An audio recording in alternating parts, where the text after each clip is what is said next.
You're just a cog in the machine. That line hit like a slap, but not the kind that stings. The kind that confirms everything you already knew. It was 9:13 a.m. on a Tuesday. I remember because I'd just taken my first sip of stale conference room coffee, and I could still taste the powdered creamer when the COO decided to publicly castrate me in front of the junior execs. He said it with that corporate smirk that only men who inherited their position and their veneers can pull off. Just a cog, that's what he called me. The room went silent like someone pulled the fire alarm. My ears rang, but my face stayed calm. No blink, no twitch. I just capped my pen, folded my notes, and nodded like he'd complimented my shoes instead of stripped me of a decade's worth of sacrifice. Because here's the thing, I'd heard worse.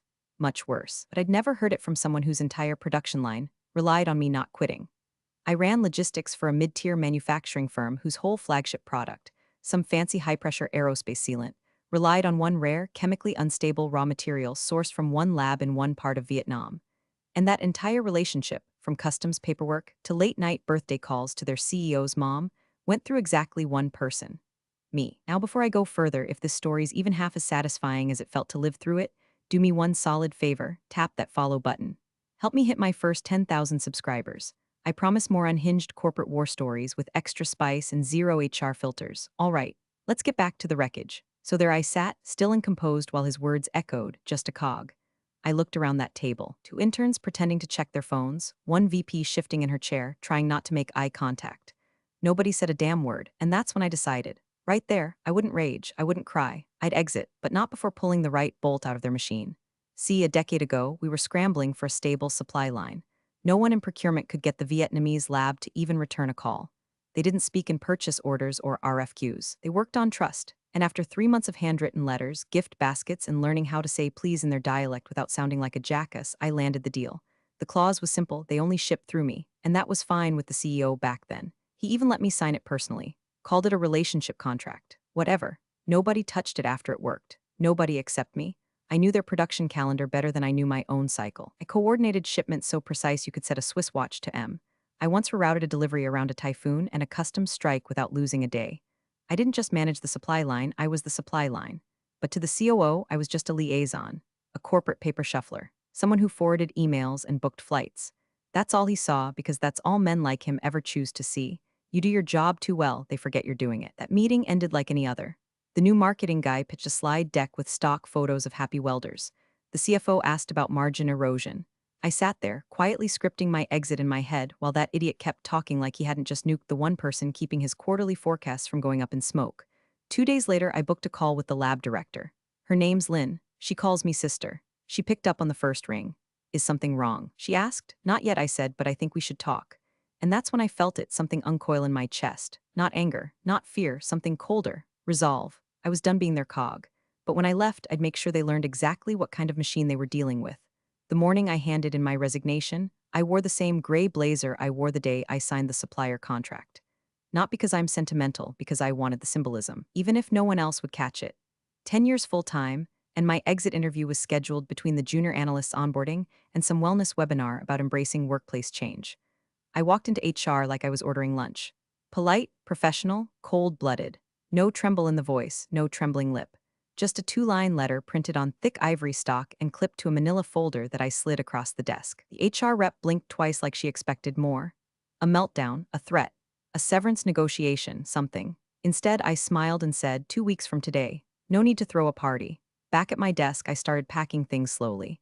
My motion was precise, deliberate, almost reverent. Notebooks with handwritten meeting notes in 3 languages.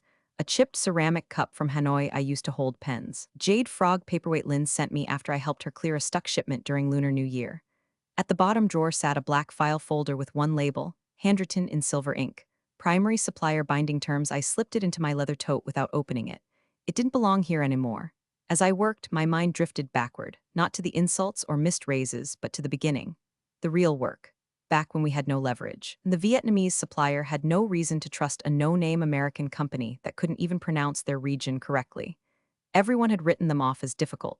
But I knew difficult in corporate speak usually meant we never tried to understand them. So I learned.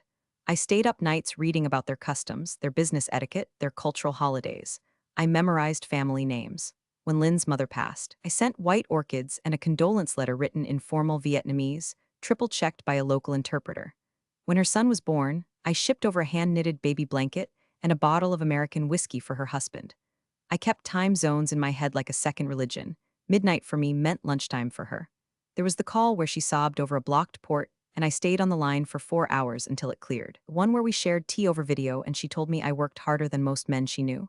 That's what I was leaving behind. Not a company, a legacy. A bridge between two hemispheres built on mutual respect and late nights and actual damn effort. Of course, none of that made it into the farewell email. That went out the day before my last. Subject, moving on body. It's been a rewarding journey. Thank you all for the opportunities and the memories. My last day will be Friday. No mention of where I was going. No contact info. No open-ended keep in touch. Just a period, cold and clean. Some people dropped by my cubicle to say goodbye. The ones who mattered already knew I wasn't walking into a break, I was walking toward leverage. One junior PM glanced at the mostly empty desk and asked, "Are you really okay leaving all this behind?" I looked around the office, cheap carpet, flickering lights, the same damn snack bar for 5 years, and said, "It was never really mine, was it?" But the file in my bag, that was mine. And it was about to become very useful. His name was Ethan. Spelled the normal way, but with the energy of someone who'd once gone viral for shotgunning a monster energy on a corporate retreat. Fresh from some strategic procurement boot camp in Texas, rocking a Navy suit too tight for real work, and that glassy overconfidence that only comes from having failed upward your entire life. He strolled into my old cubicle 3 days after I left, whistling, like he was walking into a damn sitcom. "Guess I'm the new supply line wizard," he joked to no one in particular, plopping his laptop onto the desk like it owed him rent. He turned to an associate nearby and said, "They told me the lady before me was some kind of legend, but logistics is logistics, right?" "Right. Just like a scalpel is a steak knife, and a wedding ring is a vending machine trinket." The COO, Greg, in case I forgot to mention his name, which I didn't because I didn't care, held an all hands to reassure the team that everything was fully under control. I got forwarded the recording by an engineer friend I used to share lunch breaks with. Greg stood in front of a fake plant and said with that lizard-slick tone, "Change is natural. We appreciate her years of service, but the system isn't built on individuals. It's built on process. The machine keeps running." Meanwhile, halfway across the world, Lynn was waiting for a reply to her customs clearance email. A time-sensitive, legally binding, internationally routed shipment confirmation. Sent 2 days earlier. Still unread.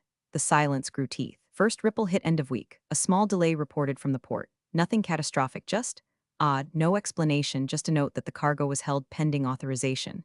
No escalation, no follow-up. Ethan brushed it off. Probably a clerical thing, he told the floor supervisor. They always say that in the Southeast Asian corridors. Nothing to panic about, except I knew better. That was panic. Dressed in linen and wearing a polite smile.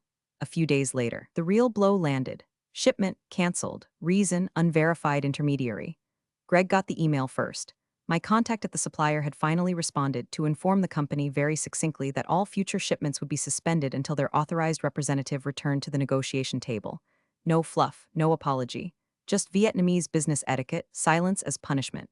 I, on the other hand, got a different email. Short, direct. The kind of message that said everything without saying much at all. "We work only with you. Shall we continue under new terms?" Lynn didn't threaten, she didn't beg, she didn't gloat, she offered. And that was the moment I knew the damage wasn't coming. It had already arrived, they just hadn't figured it out yet.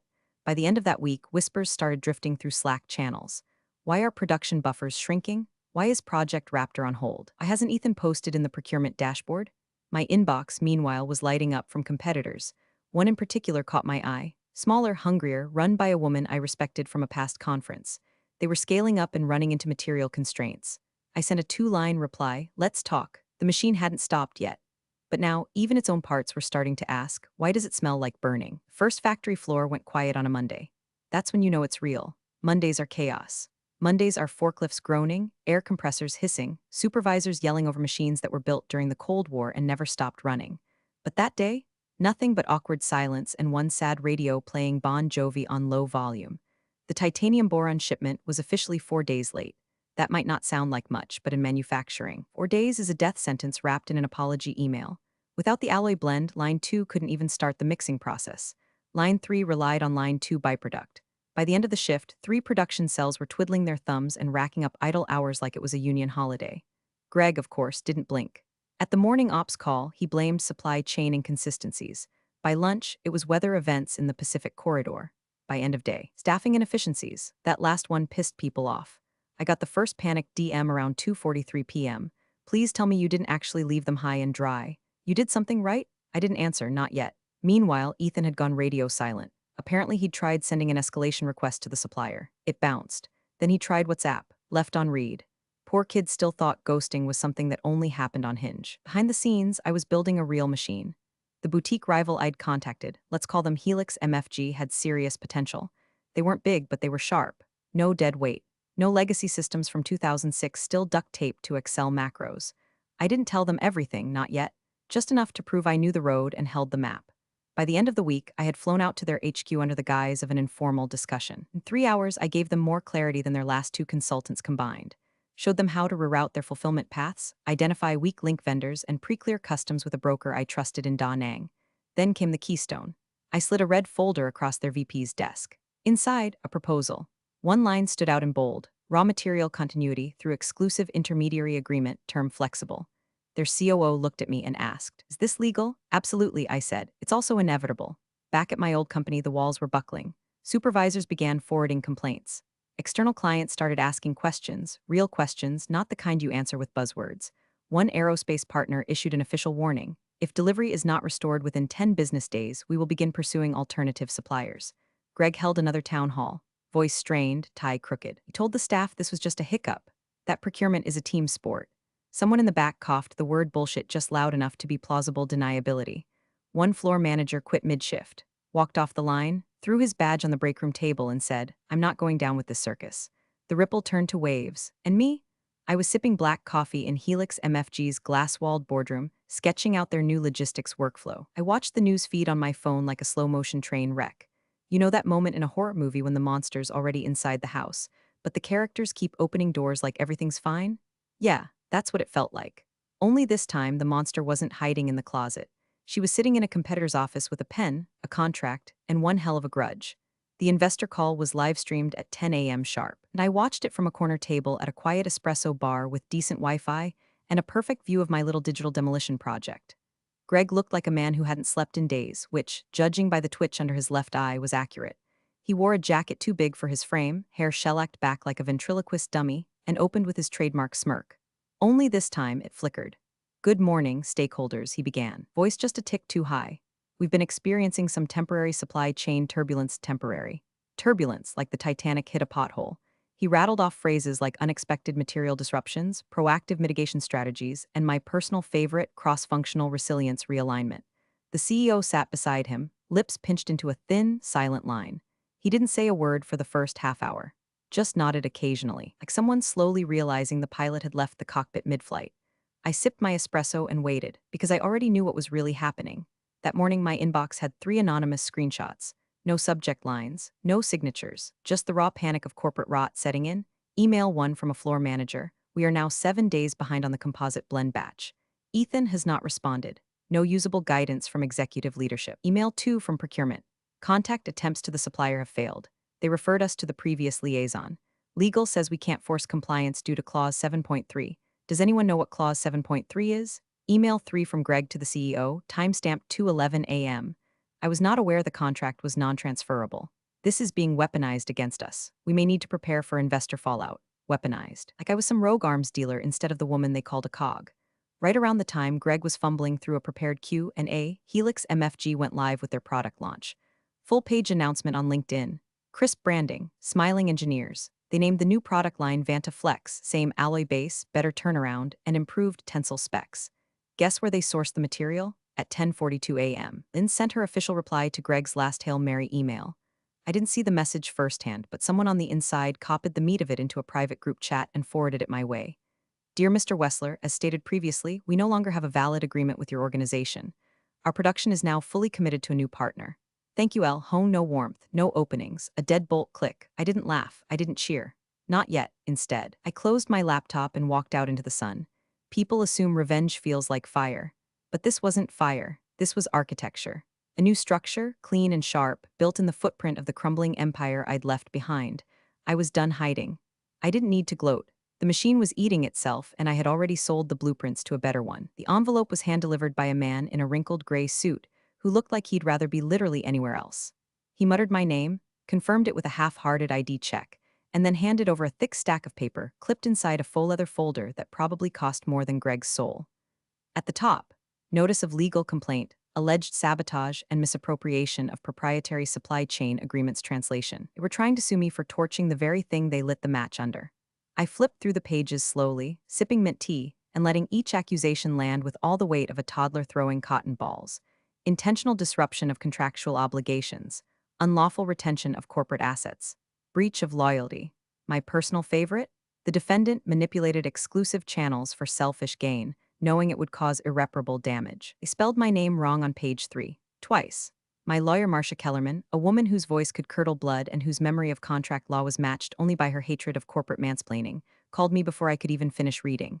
They're bluffing, she said, bored, also desperate.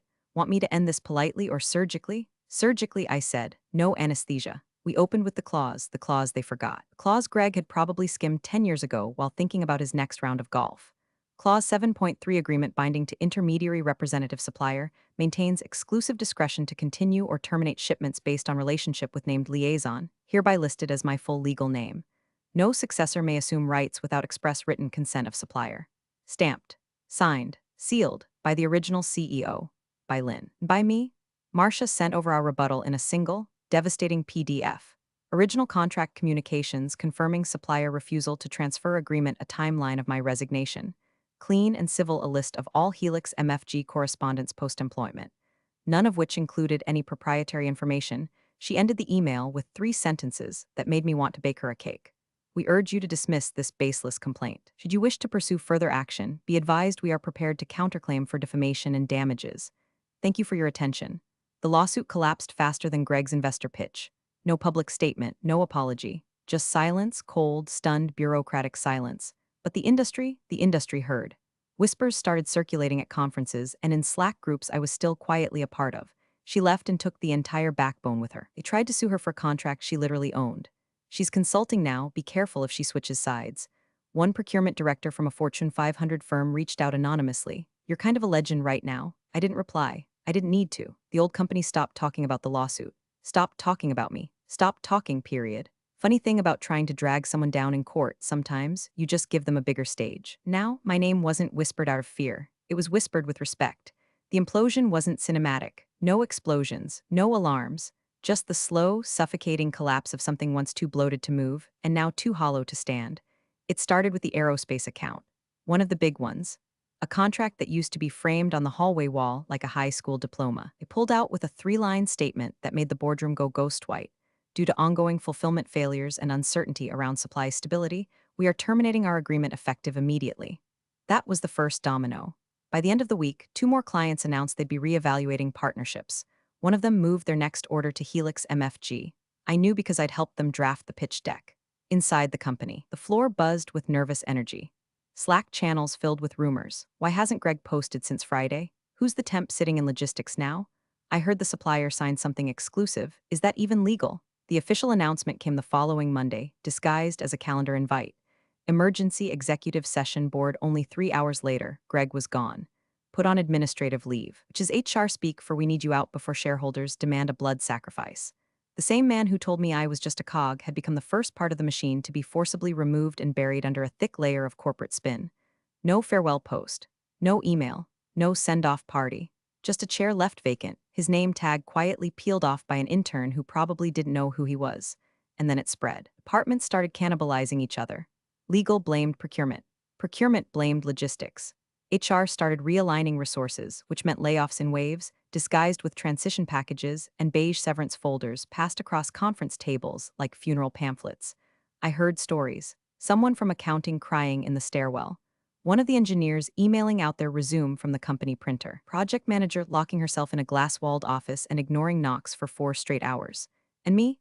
I was in Denver that week, sitting across from Helix MFG's new COO, mapping out their next 18 months of production. We were ahead of schedule and under budget. The text came in at 9:17 p.m. from Dana, an old colleague I used to split Thai takeout within the break room. They're talking about selling or liquidation. I think it's over. I read the words twice, then put the phone face down. I didn't feel joy, didn't feel hate, didn't feel anything, because this wasn't revenge anymore. This was inertia. A body left in motion, destined to keep crumbling under its own weight long after I walked away. It wasn't my fight now, it was physics. The gears were still spinning, but no one had noticed they weren't connected to anything anymore.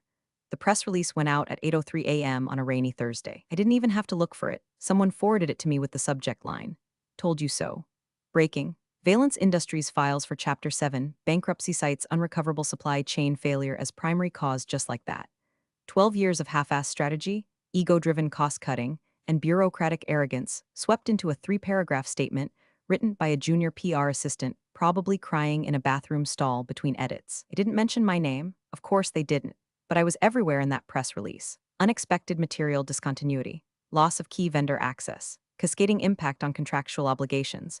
Every sentence was a funeral hymn in corporate legalese, composed by the very people who once told me to smile more in meetings. Greg was gone. Ethan, too. I heard he tried to delete all his Slack messages and then ghosted HR mid-investigation. Half the department had either jumped ship or been pushed overboard. And yet somehow I wasn't angry anymore. Not gloating, not even smug, I was done. A reporter reached out that afternoon. One of those tech business hybrid writers who dig through financial filings for drama and fresh meat. She asked if I'd be willing to comment on the situation, even off the record, just to add texture.